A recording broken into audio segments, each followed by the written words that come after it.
जैसा mutual fund में invest करने के फायदे हैं, इसी तरीके से म्यूचुअल फंड में पैसा लगाने की कुछ रिस्क फैक्टर्स भी हैं, कुछ लिमिटेशंस भी है। Let's understand them one by one. सबसे पहले, too much concentration on blue chips. अगर म्यूचुअल फंड्स ने सारी की सारी बड़ी बड़ी कंपनीज के शेयर्स खरीद लिए, सो बड़ी बड़ी कंपनीज के shares it comes at a cost, right? Large cap investing जिसे हम लोग कहते हैं। एट द सेम टाइम उसमें रिटर्न पोटेंशियल रिलेटिवली कम होता है। तो पहला, अगर बहुत ज्यादा ब्लू चिप्स का कंसंट्रेशन है तो हो सकता है आपका रिटर्न पोटेंशियल रिलेटिवली कम हो जाए। Second, diversification is good, excessive diversification is bad. 1000 companies के शेयर्स खरीद लिए, इतनी कंपनीज को ट्रैक करना रिलेटिवली थोड़ा सा मुश्किल काम है, इस excessive diversification.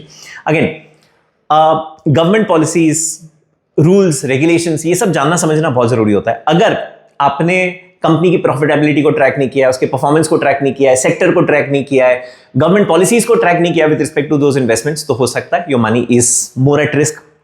Poor planning of investments, अगर आपका स्टॉक सिलेक्शन ही प्राइमरीली गलत हो गया, right? So in that case again that poses a huge risk upon the investments, because जब भी आप कोई सिक्योरिटी में इन्वेस्ट करते हो, you should always have an investment rational clear as to why you buying that particular company और that particular security.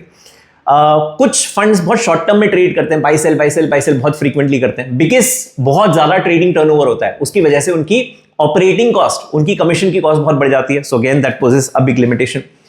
अच्छा, mostly Bharat में जो फंड मैनेजर्स होते हैं वो परफॉर्मेंस बेस्ड काम करते हैं, जितना प्रॉफिट हुआ उसका एक हिस्सा उन्हें रेम्यूनरेशन के फॉर्म में जाता है। बट अगर fund managers are not accountable for the investment decisions, तो हो सकता है उन्हें उनका पैसा मिल जाए लेकिन इन्वेस्टर्स का पैसा डूब जाए। सो अगर if the fund managers are not accountable, एक बहुत इंपॉर्टेंट फैक्टर होता है is to identify the risk associated with the scheme.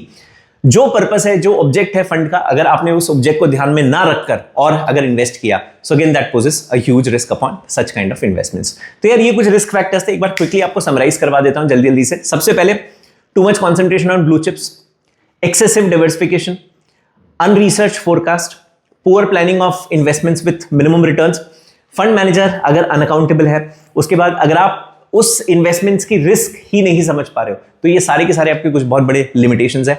बहुत ज्यादा अगर आप टर्नओवर कर रहे हो, मतलब बहुत ज्यादा बाइंग सेलिंग कर रहे हो, so that adds up to your brokerage cost. तो ये सारे के सारे आपके रिस्क फैक्टर्स थे of investing in a mutual fund. आगे ऐसी वीडियोस के जरिए हम लोग और बात करेंगे अबाउट म्यूचुअल फंड्स, उसके सारे के सारे कंसेप्ट्स हम लोग डिस्कस करते रहेंगे।